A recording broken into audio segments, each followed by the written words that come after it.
In the late 1990s and early 2000s, I played in a band called the Sugar Daddies. And I can't lie, we were good. We headlined festivals, we were on the front page of the entertainment section of the local newspaper, we packed small clubs, and we rarely had a weekend off. It turns out that the strategies that I used back then to book the band can be used today to book podcasters on interviews. Growing an audience really hasn't changed. It's about bringing value, which to us meant putting butts in the seats that like to drink beer. It meant building relationships. That meant going out and talking to our audience on our breaks and building partnerships, which meant if you booked my band, I'll build you a website.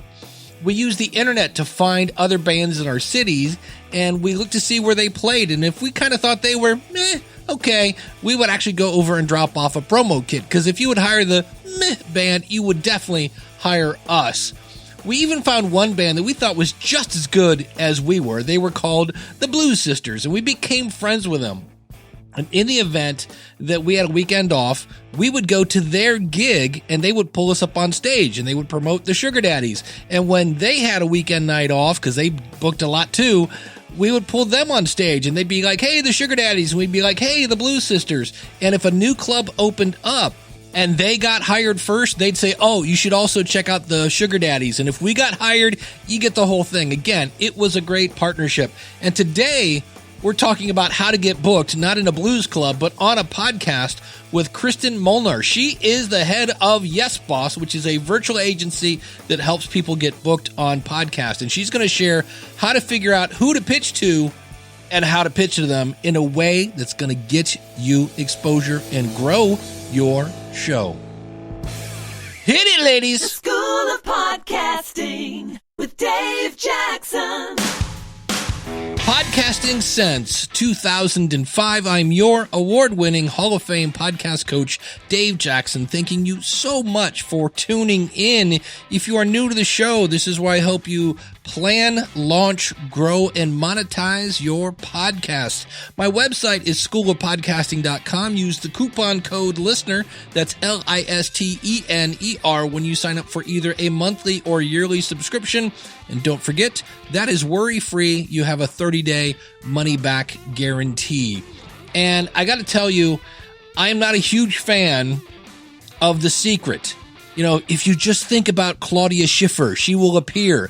That has not worked. I'm just here to tell you, I get it. I'm all about thinking positive, but I've thought about Claudia Schiffer a lot.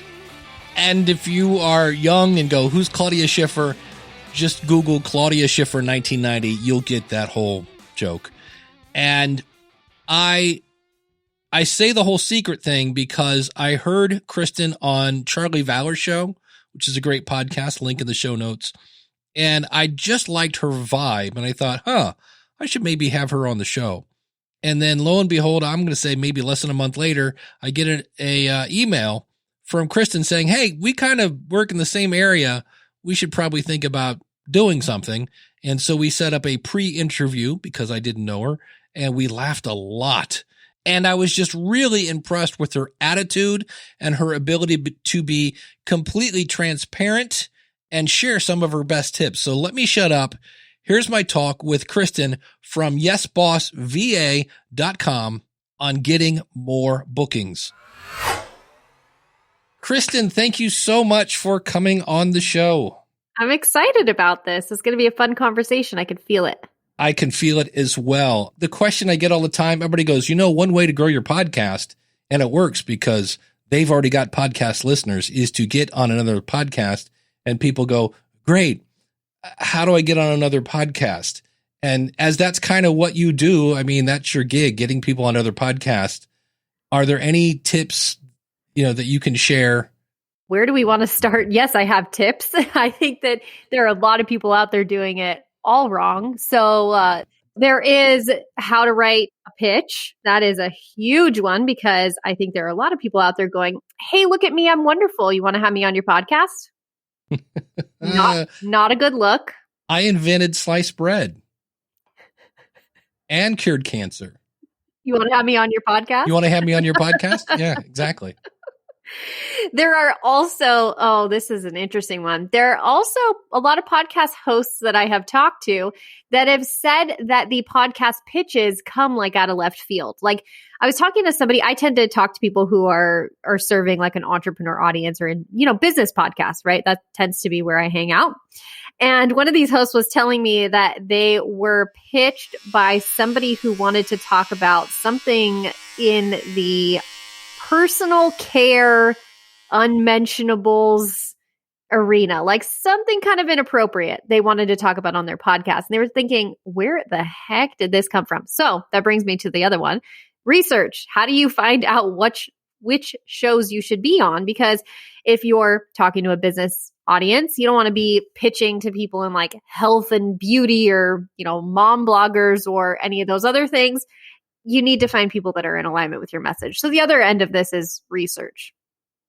Well, I'm going to back up a second because somebody might be thinking, wait, shouldn't I be saying why I'm so qualified to be on the show? Like, is that part of the pitch or not of the pitch or? It is part of the pitch. It is part of the pitch. So there are a few different parts of the pitch that make a successful pitch. So the very first thing that we do is we say something unique in the very first paragraph of a pitch. Now, this, I think a lot of people make it more daunting than it needs to be. And I hate saying this to podcast hosts because some of them disagree, but I'll just say it. We don't listen necessarily to podcasts before we pitch them. Oh, that's not one of our top answers. Yeah, I know that podcast hosts don't like that. But you have to write something unique. And my team has come up with a formula to really mirror the words being used in a podcast description to come up with a unique paragraph that we send to somebody telling them that we like their podcast. We think that it would be a good fit.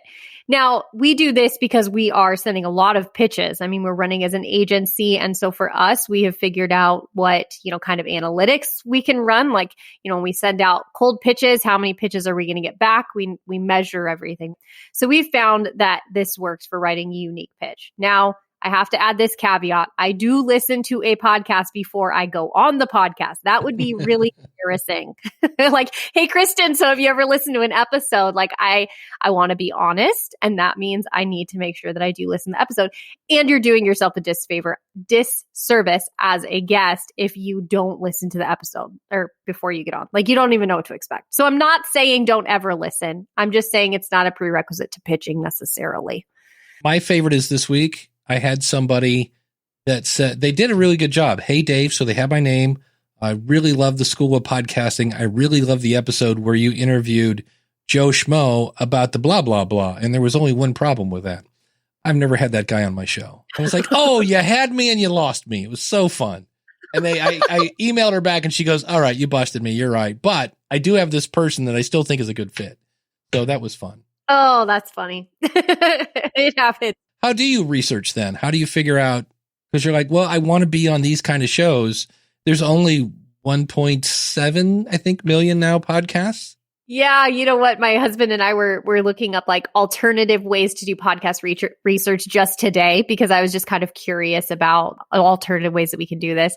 And I'm not on Instagram. I stopped doing Instagram about a year ago, even personally, but I looked up on my husband's Instagram account, I started looking up podcast hashtags because I thought this might be a good way to find some podcasts for our clients. And oh my goodness, millions of posts using these hashtags. So yes, you've got to weed through a lot of stuff. But here is my favorite strategy for finding podcasts that are going to be relevant to the message that you want to share. So for me, it is very important that as a podcast guest, you are pitching yourself for shows that there's some kind of synergy there. So, Dave, I wouldn't want to be on your show if you were talking about something that's like irrelevant to what I was doing. You wouldn't want me on your show if I was talking about something irrelevant to what you're doing. One of the easiest ways to find shows that are relevant is following what we call following an influencer path. So what that means is finding somebody who has a message that is compatible to my message. So I do done for you podcast booking, and I teach people how to increase their visibility via podcasting. So I'm like all about this podcast guesting space. Underneath it all, I'm also really interested in attracting the kind of client that doesn't want to do it yourself.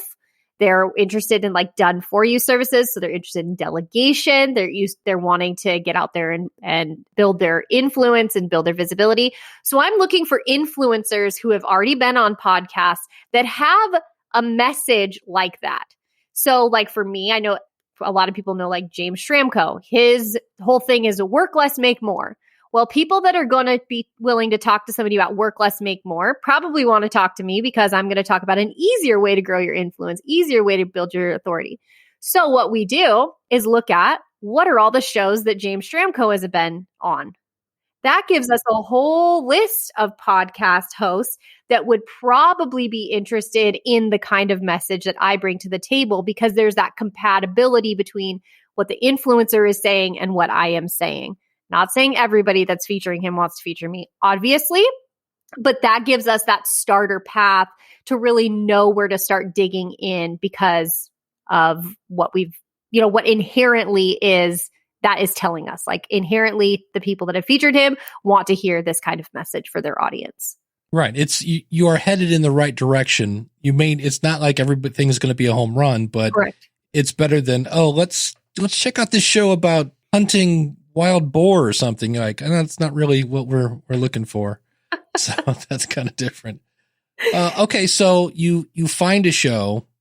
What's the path to now the pitch? We talked about how not to pitch. Yeah. What's the next step? You're like, I think I got one on the line here. Yeah. So the pitch always has to start with that unique paragraph. I think that when people open an email from you, they, keep it short and simple, but you want to offer up something nice. Like this person's emailing you out of nowhere, offer a compliment, be genuine about your compliment. You could even say like, I saw that you featured James Schramko. I thought that was pretty awesome. If you are considering new guests, I would love to pitch myself for consideration. So quickly, get to the point, tell the podcaster what you're doing. I'm a straight shooter. I like this approach. And then the next thing that is so important, and this is really prep work before the pitch, you've got to figure out what your talking points are. Your talking points allow you to show a podcast host, hey, this is the kind of conversation, this is the kind of episode that we could record together. And the podcast host can look at those talking points and go, oh, yeah, I could see me recording an episode on that topic. Or no, there's not an alignment. I'm not interested in talking about any of those topics.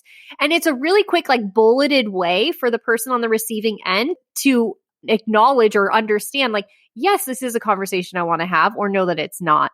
And the way that I say it is, serve it up on a silver platter. Serve this conversation up on a silver platter. Podcast hosts are busy. When you send a pitch that talks about all the ways that you're great, that doesn't give a podcast host any idea of what an episode would be. So make it easy for them to feature you by saying, yep, let's pick that one and roll with it. I can tell you that absolutely works because I had a guy do this last week and I said, I saw 3 topics that we could do on a weight loss show I do. And all I asked him for, I said, can you send me a link where I can hear what you sound like? And because I'm a geeky podcast guy and I'm not going to have somebody who sounds like he's recording from the bathroom, with bacon in the background. And he sent me a thing. He sounded fine. And I was like, cool. I always say, I reserve the right to not publish our episode in the event it turns out we're not a good fit. If you're cool with that, let's make this happen. And that kind of weeds out if they're really here to serve my audience, or doggone it's all about me, and doggone it, yes, you're going to publish it, which I never really plan on not publishing it.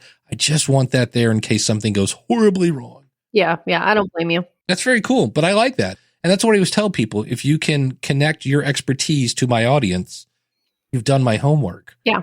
And I love the fact that you said the first pitch is, are you open to be pitched? That's awesome. That's a strategy I've never heard and I've never seen, for the record. It's always just a pitch. I always say to my team, it's not a no until it's a no. But unfortunately, I think sometimes people are just ignoring pitches and are frustrated with pitches because in the pitch, you're not asking if you're open to pitches. So I would rather somebody say no, I'm not. Thanks for asking, but no, I'm not. I like to be straightforward. I think that everybody knows what we're doing. A host knows what this is. And at least we're being honest about it. And we're not trying to like beat around the bush. Let me just tell you how I'm wonderful in the off chance that you want to interview me. But you touched on something. You talked about how you are trying to feel out whether this is going to be a good episode that's in service to your audience. And this ties in another piece. Like we're talking a lot about how you don't want to just show up and brag about yourself, but there is a way to tie some of that in. I want to say about the talking points, all of your talking points, I think need to be action oriented. What I have found that most podcast hosts like is they want to know their priority is I want the people listening to walk away from having listened to the episode thinking, dang, that was a good episode. I got a lot of value from the episode. I wonder how much more value I could get from this podcast show. Let me go listen to more. And it's our job as the podcast guest to say, I have experience in this area, and that's why I can give this action point. But your accolades have relevance only when they're tied to like providing credibility for how you can provide action for that audience. So I want to help the podcast host create an episode that's really awesome for their audience. That's going to make me look good to a podcast host. That's why they would want to feature me, because I can do that. I think my favorite example that I've had that I was like, if only I was doing a podcast about submarines. Somebody said they were pitching a guest and blah, blah, blah. And he was a captain in the Navy and was like the captain of a submarine. And I was like, well, that's impressive. And thank you for your service. How does that tie into growing your audience in a podcast?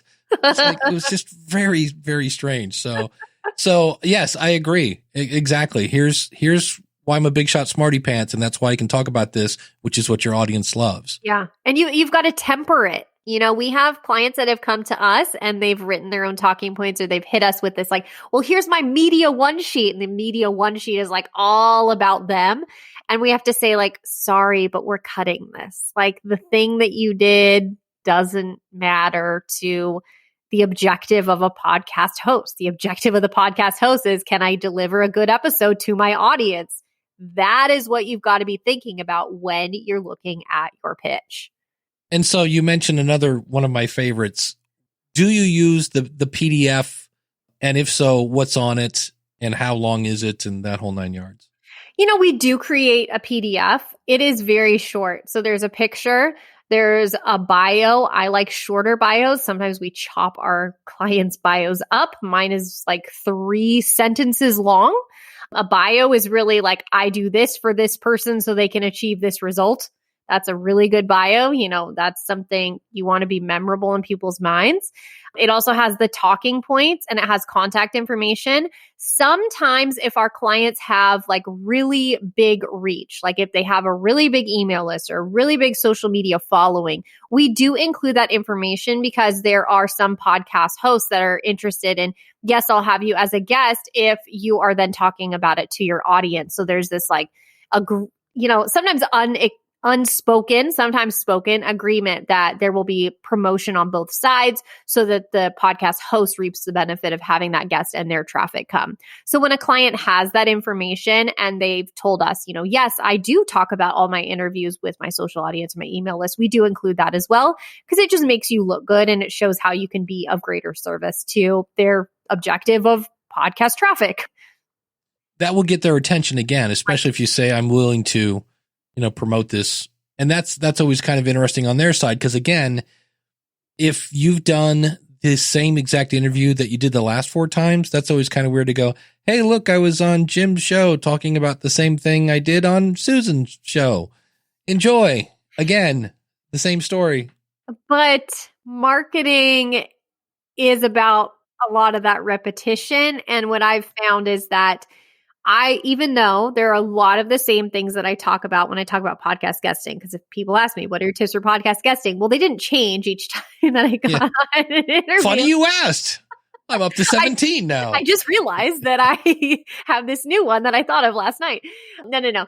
This is what I realized as a podcast guest is that the people in my community, they don't listen to all of them. Though someone did tell me recently, they're like, I listen to all your interviews. And I said, well, that must be really boring. But here's the thing that I feel is one of the greatest benefits of being a podcast guest that nobody's thinking about is building the credibility to your audience. So when your audience sees that you are being featured on podcasts, the way that they see you goes up in their mind. So somebody said this to me recently and I realized like, dang, that's actually really accurate. People like people who are liked by people. Like we like liked people. And by showcasing that you have been on somebody else's podcast, there's the assumption that if you were featured on that podcast, that people like you. And so it creates this like, I want to jump on that bandwagon kind of psychology that your community is not going to have about you if you're just publishing content that's you bragging about yourself. Like as a podcast guest, there's this unique environment where you're being asked to come on a show where you're being asked to authentically brag about yourself. It's very bizarre and you don't get it anywhere else. Like you were talking about how you'll record a intro. Maybe I shouldn't say this. I'm spoil alert. That's right. Peeling back the curtain. Yeah. You will record an intro after we talk. And you said something along the lines of, you'll be yawning about me bragging about you. Well, in what other space, like in what other marketing method is somebody else spending a solid like 20 to 30 seconds just bragging about you and then spending another 30 minutes telling you that they want to hear all about the ways that you're the smartest that you are? That's a good point. It's wild. It is wild. Yeah. Oh man, Kristin has got me thinking. And if you make me think I'm your friend for life, I would like to actually be more than a friend to you. I would like to be your podcast coach. When you join the School of Podcasting, I'm going to help you massage your message. I'm going to help you tackle the technology. I saved somebody $300 last month. They were going to buy a whole bunch of stuff they didn't need. I want to help you flatten that learning curve and get you going on the right path to podcasting that's headache-free. And you can join worry-free because anytime during that first 30 days, if you go, Dave, this isn't for me, just let me know. I'll refund your money. You're not going to sound stupid. You're not going to sound bad. It's not radio. And you've got a great group of brilliant podcasts in this mastermind. It's a private Facebook group to run your ideas. Plus, you have live group coaching. If you actually hired me for one-on-one consulting, it's not cheap. But yet, you can talk to me one-on-one with a couple other people listening. It's usually not a huge group. And you'll get my opinion and their opinion. That is worth double the admission. Check it out, schoolofpodcasting.com/start. Use the coupon code LISTENER when you sign up for either a monthly or yearly subscription. And now let's listen to Kristin talk about download numbers and being on big shows. Do I care how many downloads the person... I have some people I've asked on my show and they're like, I only go on shows that have had at least 10 episodes and have X amount of downloads and blah, blah, blah. Is that going to happen a lot? I come up against this conversation a lot, and I have a very strong opinion about it that I have found is not as popular as I thought it might be. So we have a lot of people that come to us and say, like, I have requirements. I only want to be on shows with X number of downloads. You know, they have these like minimum vetting requirements. Here's the thing. I have found that people that are pumping out a lot of content sometimes have less time to build relationships with the people that they've been on a show with. You know, this is not true of all people who record a lot of episodes, but my experience has been, there are two shows in particular. One that I was on that had, you know, the guy has an email list of like 30,000 plus people on his email list. Another show, they talk about how they have millions of downloads. And so going into it, I thought, well, dang, here's my time to like really experience what it's like to get on this like massive show. Well, the thing about those shows is you feel a little bit more like a number. You also, there is less chance of being able to form a genuine relationship with that host because they are just going through so many people that it's harder to stand out to them. And the promotion of each individual episode is less enthusiastic than somebody else who is really trying to push their podcast. Like they're really working on their marketing. My prerequisite is I want to get in the room and be interviewed by people that I could genuinely see myself wanting to stay in contact with and seeing how our businesses could serve one another long term. So this for me, at the very root is relationships. Yes, there is PR benefits. Yes, there are marketing benefits. But my vetting, at the root of my vetting, is there a relationship synergy that could be had here? Now, what I've seen with this is even if I get on somebody's podcast where, I've been episode number 15, I've been episode number like 45, which was still a little bit lower for this particular person. And what I found is that even when the podcast host stopped recording new episodes, because that happened with both of these situations, they eventually got burnt out as a podcast host.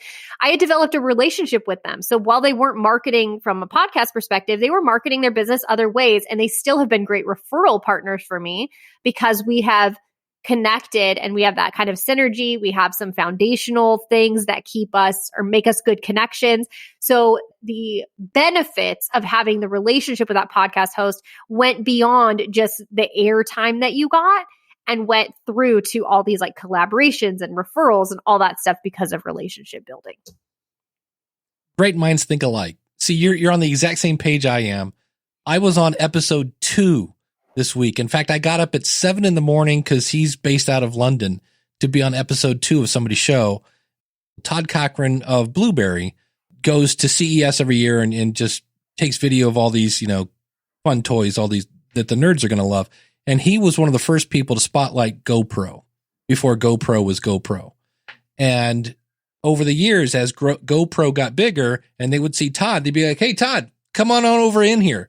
So if you can make those relationships when people are, and I'm going to put air quotes up, small, right? They're just starting out. They're going to remember the people that would come on their show when they didn't have, 10,000 downloads or whatever. So, and that's why I do it. Are there any tools out there? Now, when you said, see where somebody has been a guest, I went to Podchaser is an example of a website. I always kind of accidentally figure it out on their website. Like I go in, I find their show and search, and all of a sudden it's like, click, nope, that's not, click, nope, that's, oh, there it is. There's the list of all their appearances. Are there any other better tools maybe to use for that? There is a platform called Podsearch. So that's one that we use. You can get a lot when you're doing the influencer path. You can get a lot when you just go on the podcast app. When you type in somebody's name, you can see all their podcasts. You can also find a lot when you're doing Google searches. If you Google search my name, it comes up. That's another thing we haven't even talked about is the SEO benefits of podcasting. Like if you Google my name, I've taken more control. I'm controlling the narrative around my name because of the podcast appearances. And I used to do this when I was in a band. We would find a band that was booking all over the place and then see where and if we were similar, we'd go to the bars and go, "Hey, you like these guys? We do the same kind of music." Yeah, there you go. And another way, like sometimes when we are looking for influencers, like if you're thinking, okay, cool, I'll follow this influencer path, but who the heck is an influencer? Like, I don't even know. One thing that I have really found to be insightful is going to Amazon and searching for newly released books and typing in keywords on subjects that are in alignment with what you're doing. So like for me, how to be a CEO. I mean, you can go as like general as that. How to do podcasting stuff. All of these keywords you could search for on Google and look for books that have been released in the last like 2 years, usually what I do. And then I Google the author's name because a lot of people that are releasing books are doing book tours on podcasts. And so that then opens up a whole nother list. And then once you start down the rabbit hole, then the podcast app will be like, here are other people that are like that. And it just one thing leads to another. It's a matter of getting that first momentum and then the snowball. It's like, oh, wow, they know what I'm looking for and they're just feeding it to me. Nice. Well, Kristin, is there anything else that people should know when it comes to wanting to be a guest on a podcast? Absolutely. One of the biggest complaints I hear from people that have been a guest. So some people might say like, I don't want to be a guest on a podcast. Like it has never produced any results for me. So this is one thing that I hear from people like, I've been invited to be a guest on people's podcasts and I showed up and I talked about what I knew and like, it didn't go anywhere. It didn't get any traffic, didn't get any business from it. It felt like a waste of my time. This is what I want to say that everybody needs to remember when they're becoming a podcast guest. The biggest benefit you're going to get out of podcast guesting is the relationship with the podcast host. So I think that there are a lot of false hopes or a lot of like false narrative around like what I'm calling like one-hit wonders. I think people think like if I go after the biggest podcast that I possibly can, it's going to change my business. Here's the thing about being a podcast guest. Just like every other marketing strategy, just like every other networking strategy, it snowballs on itself, but you have to treat people like people. Like your job as a podcast guest is to show up and be in service to the objective of the podcast host and to show the podcast host, hey, I appreciate you allowing me to show up in your space. And I am here to really provide as much benefit as I can to you. And I want this to last beyond a recording. When people come in without that mentality, I think that the benefits are just severely limited. And I know we talked about this already, but it is just something I believe so firmly that I want to make sure that I'm so clear about this. Being a podcast guest has tons and tons of benefits, but you're just missing out if you're not looking at this as an opportunity to meet really incredible people who are connected to other really incredible people and building a business that you can have fun together. Like that's what I love about podcasting. And I wish more people came into it with that frame of mind, because I think out of that, we would get better pitches. We would get better research. We would get better conversations. We would get better results on the back end. So just want to make sure that we're hammering that point home for anybody listening.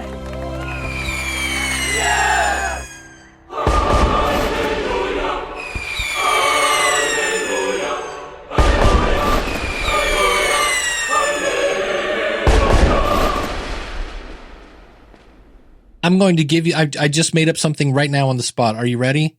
Let's hear it. That is the answer of the year. I know it's March and it's early.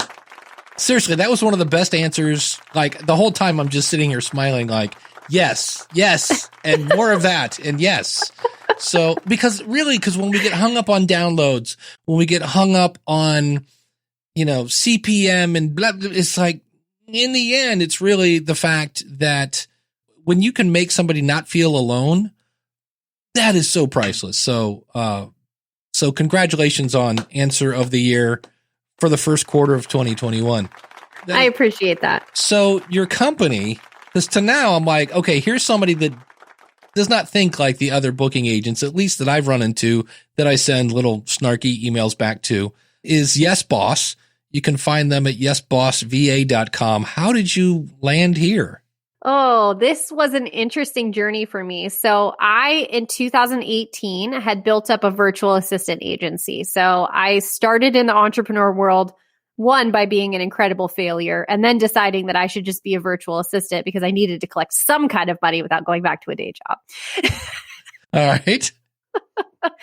So in 2018, I had built up my agency to pretty much be a self-led virtual assistant agency. So my team really knew how to handle the day-to-day grind. And what I had realized was that a lot of people were building businesses the hard way, like what I had done before, trying to sell my expertise. Not that that's the hard business necessarily, but I had been doing all the things. I had learned a lot about entrepreneurship in the last 3 years. I wanted to just start talking to other entrepreneurs about it.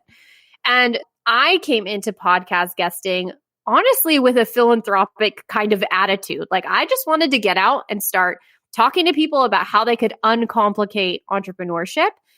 Well, the interesting thing that happened is that though I had built a business that was supporting my family wonderfully, things were going well, the moment I sat down to write a pitch to a podcast host, I had insane imposter syndrome.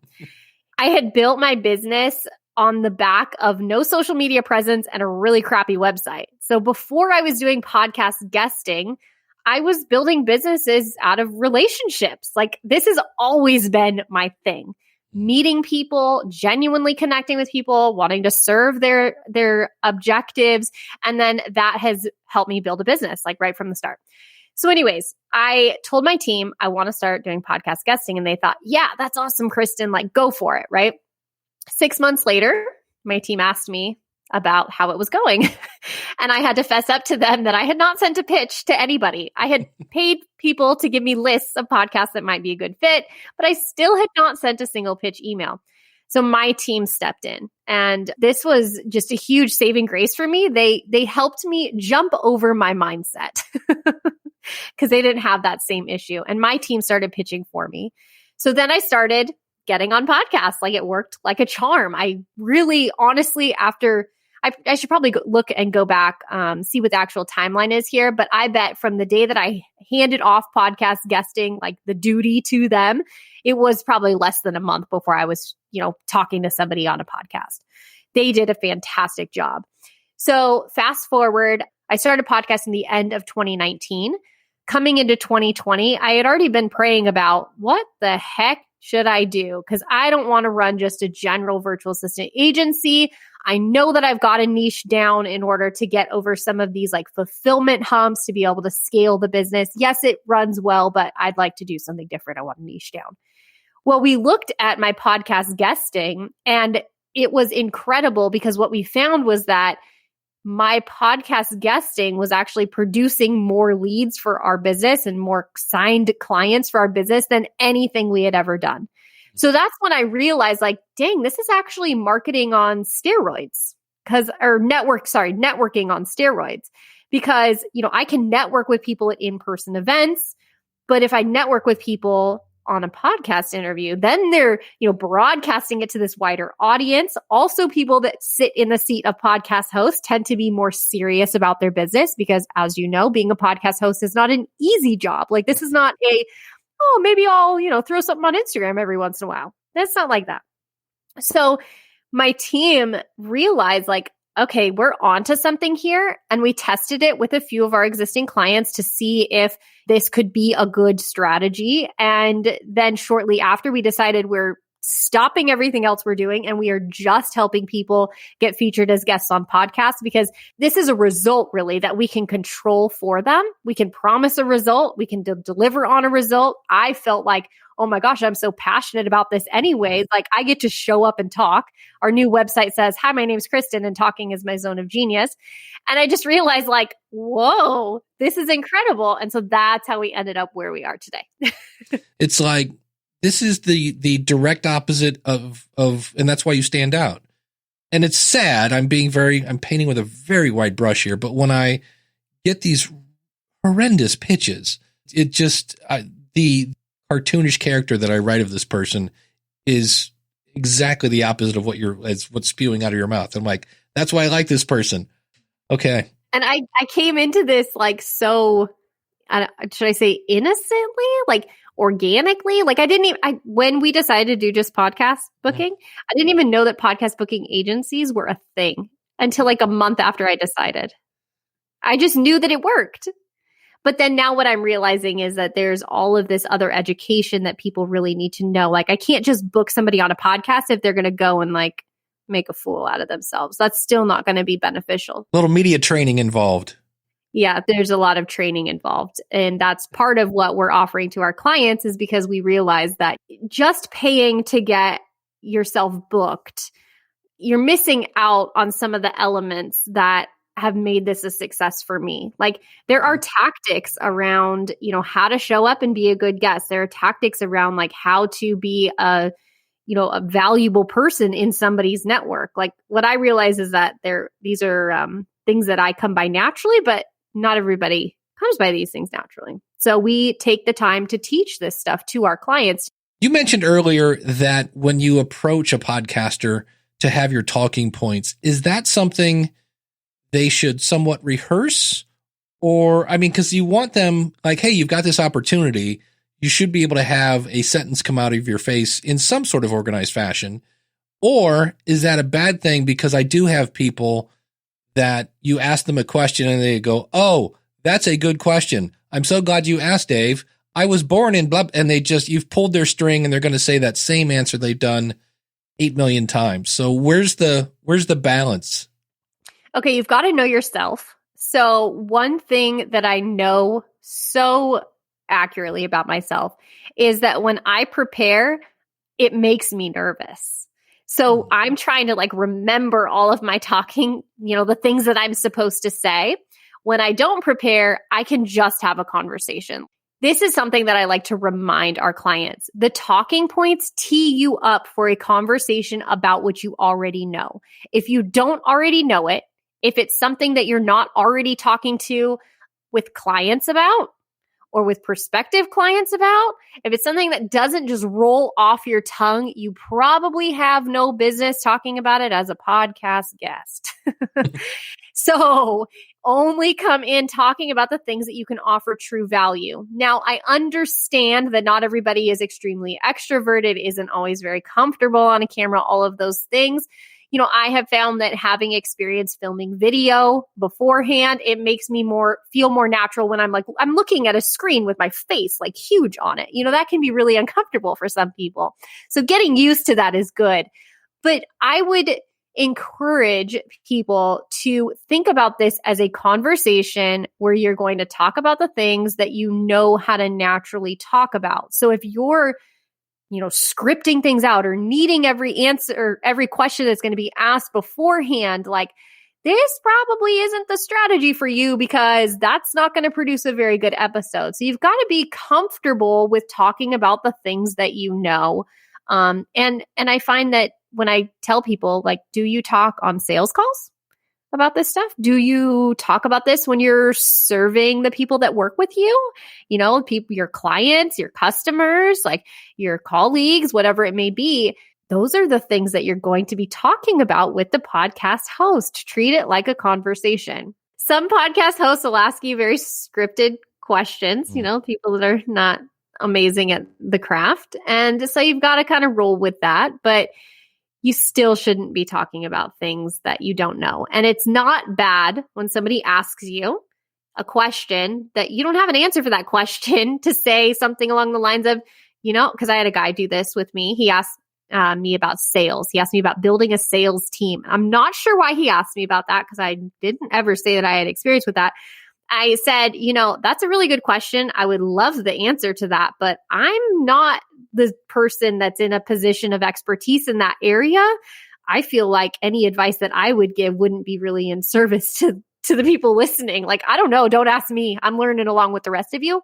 But there's this like humanness about saying that. I am an expert in the areas that I'm an expert in, but that doesn't mean that I know how to answer every single question, nor does anybody expect that of me. And so don't expect that of yourself. Well, and when you answer a question that you don't know the answer, it's one of those things where I always use the example of singing. It's better to sing in your range and have people think your range is limitless than to go up about 5 notes and let everybody know, guess what? It's not. So when you answer a question and you don't, those people might think, man, this guy knows everything. She's brilliant. And then you answer this one question, just throwing jargon and verbiage, and people go, wow, he's an idiot. I like that example. Oh, I had a friend of mine that used to do that. It would drive me nuts. I'm like, just say, I don't know. That's it. I'm not going to hate you. So, well, I got to tell you, this is one of my favorite interviews. This is, let's see, speaking of jargon, that was some golden nuggets. You were dropping the mic and all those other fun-filled things, but everybody check her out, YesBossVA.com. Kristin, thank you so much. This was a lot of fun. Thank you very much. I agree. It's been an honor to chat with you. I love what you're doing. So being here and in the same room as you is like, this is fun. Like, this is work. What? That's crazy, right? Not really. Yeah. Man, I am so lucky. We had Dr. Andrea last week talking about your personal brand, and this week we're talking about booking. A couple things. You do realize that when you live in a world with Google, you're not allowed to say, how do I find? That's just strike that one out of your vocabulary. But I do like the fact that you could go in, and if I'm doing a show about pygmy ponies, I can Google pygmy ponies and see if there's anybody else out there and then see where they've been interviewed on. That is, like I said, that's a strategy right out of my playbook when I was in a band. Then, now she said, don't listen to the podcast. I am not down with that, for the record. That's what I thought. But I do appreciate the fact that she was very open about that. All I want is the truth. somebody said once, I believe his name was John Lennon, just give me some truth. So I would rather hear truth that I disagreed with and have somebody lie to me. So I just loved this interview. So much stuff in there. And again, don't just look at it as a transactional thing. I'm going to be on your podcast. You're going to ask me some questions. And then, I don't know, I guess I'll see you at the next event. No, look at the potential guest or the potential show that you want to be on.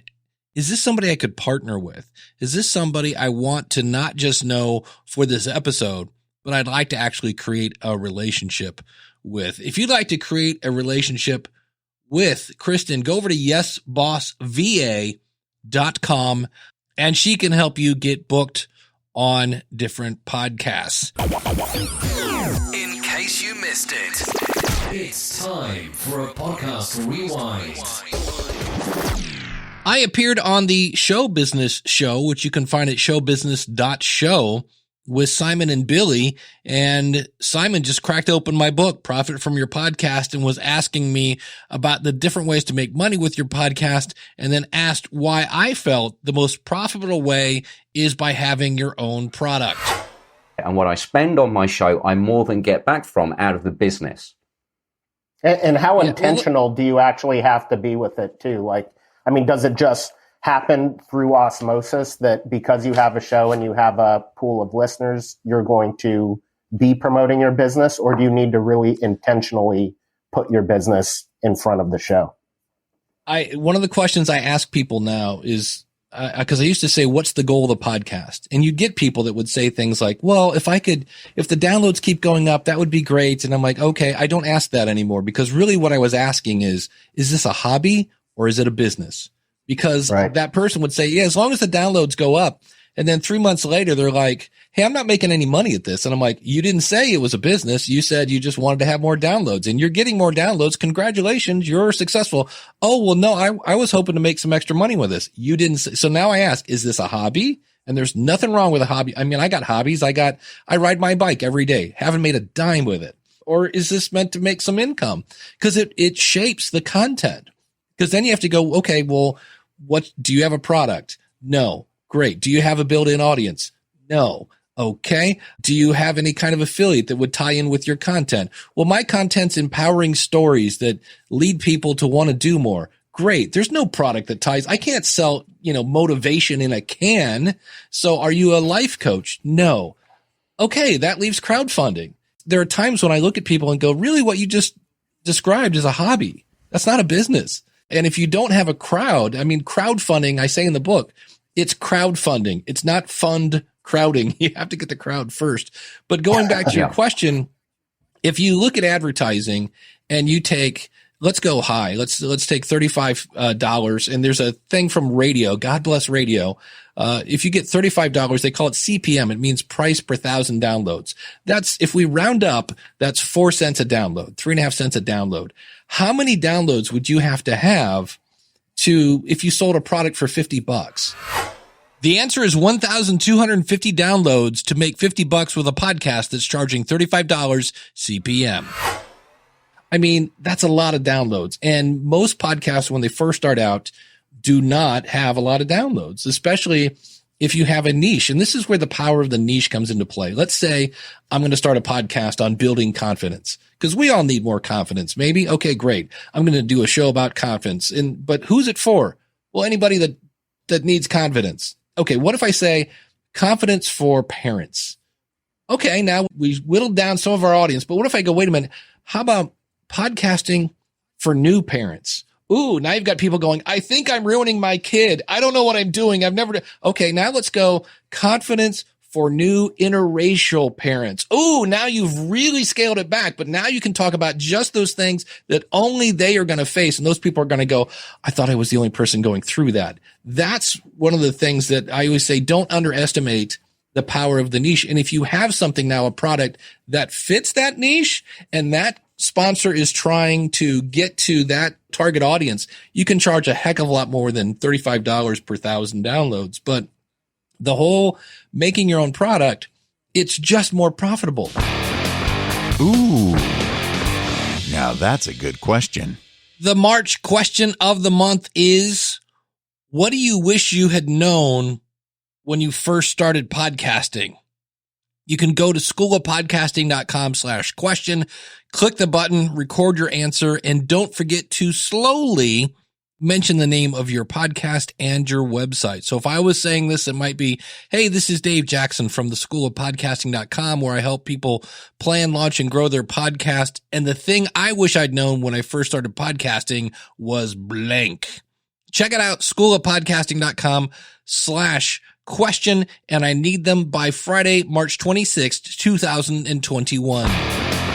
Ooh, now that's a good question. Coming up in the future, I've got a cool because of my podcast story from Sergeant Fred. If you have one of those, you can just go to schoolofpodcasting.com/contact and answer the question, hey, because of my podcast, blank, and I will play that on the show. And again, slowly tell me about your podcast and where we can find it.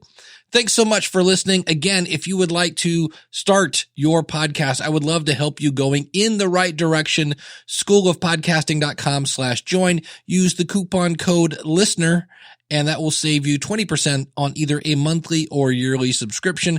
Thanks again to Kristin from YesBossVA.com. And until next week, take care. God bless. Class is dismissed.